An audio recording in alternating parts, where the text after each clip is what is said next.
I'm going to read you an excerpt from Mia Couto's novel, which I've just translated, The Sword and the Spear. The Sword and the Spear is the second novel in a trilogy set at the end of the 19th century in Mozambique, during the wars between the Portuguese and the local ruler, Ngung'unyani, who is eventually overthrown. So the novel is set in 1895. There are two main narrative voices. Imani, the African girl, who has been educated at a mission school and to some extent lives between two worlds, the world of her ancestry, the Vachopi people, and the world of the Portuguese, in which she has been educated. And Germano de Melo, the Portuguese sergeant, who is a reluctant colonial soldier, and Imani is Germano's interpreter. At the end of the first novel in the trilogy, Germano was injured, and in this novel they are traveling up to a Swiss mission hospital to try and get Germano's wounds tended to. And they are on the way up the river Inyarimi to the Swiss mission hospital, and they stop off at a little village called Sana Benene. And here the narrative voice is Imani. And that was the main challenge for the translator, evoking, if you like, the poetry and the lyrical qualities of Imani's prose and the rather more self-conscious and pompous prose of Germano in his letters and messages to his superiors. Here the narrative voice is Imani. Rivers do not just traverse lands and soil. This river up which we were traveling crossed territories of fire riven by hunger and blood.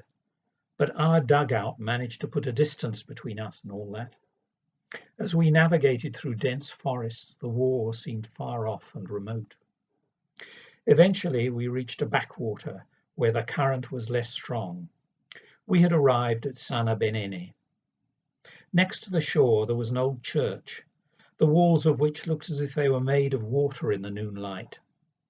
Wading heavily through the water, Mwanatu pushed the craft toward a little wooden landing stage. Along the riverbank there were rows of stakes, from the top of which hung fishing nets.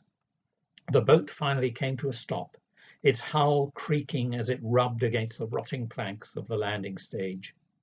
My father grinned. It wasn't a noise, but the start of a tune. He caressed one of the planks where we moored, in that dreamy way he used to stroke the keys of his marimba. Can you hear the boards groaning, Imani?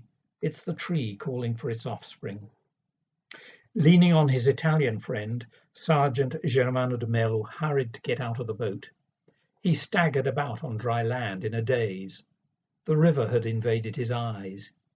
He gazed dispiritedly at the path leading to the cluster of dwellings. In the embrace of roots and trunks, the church seemed to have been born before the river itself. Is the hospital here? The Portuguese asked in a faint voice. We were still a long way from Georges Liengme's hospital at Mandlakazi. We would spend the night on church premises before setting off for our final destination at first light. The weakened sergeant staggered up the footpath with Mwanatu supporting him from behind.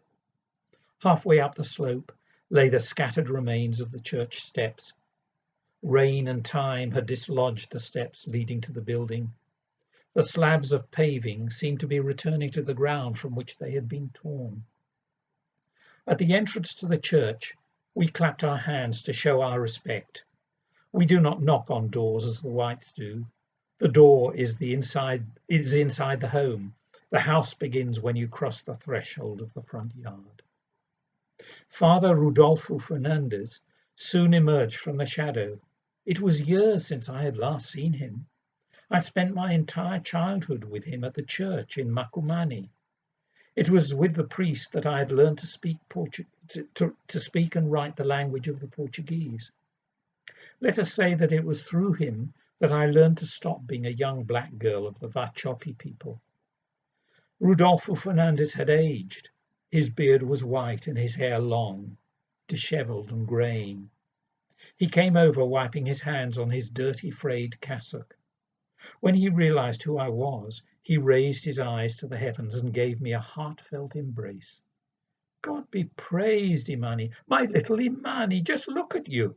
What a beautiful woman you've turned into. After we had entered the church, I introduced my travelling companions. The priest shook each one warmly by the hand, except for my brother Moanatu, to whom he gave a welcoming hug. The sergeant was the last person to be greeted. Germano de Melo was a white man and a soldier. He was worthy of special treatment. Rudolfo stretched out his hand decisively, and only then noticed that his gesture could not be reciprocated. Germano waved his stumps clumsily and muttered, "I lost them, my hands, I mean." Outside in the open air, his words would have been inaudible, but within the four walls of the church, the sergeant's feeble voice gained the resonance of an echo. "I lost them, my hands, I mean." The priest contrived some brief consoling words. "Injured whites and blacks come here. This looks like a house of worship, but it's a hospital." The church smelt musty, its walls damp and sticky. "In the last flood the water came up to there," the priest said, pointing to a mildew stain on a wooden beam. And he chuckled, as if detecting some disapproval in our silence. "I like it as it is, a church washed by the river."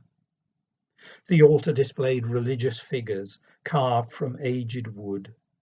Crushing the flakes of paint shed by these statues in his fingers, the priest declared, "It never dies, wood is always alive." And my father was in complete agreement. Moanatu got all muddled when he crossed himself, his entangled fingers and hands all over his body. And he hailed God, addressing him as Your Excellency. Doves fluttered among the joists in the ceiling, their agile wings lashing the air like whips, when Rudolfo called in the direction of the side door, "Bibliana, come and see who is here." We heard heavy, plodding footsteps in the atrium.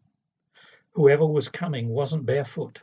Suddenly, the priest opened the doors and proclaimed enthusiastically, "This is my Bibliana.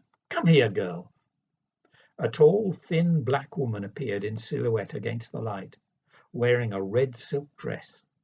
A pair of military boots gave the figure an even more imposing air. "Bibliana works miracles. She's the best healer there is. There isn't an ailment she can't treat." The woman surveyed the sergeant and spoke in a mixture of Portuguese, Chichopi, and Chichangana. Her tone of voice was grave, almost masculine. "This man must come with me. He's broken. His soul has sunk to his feet.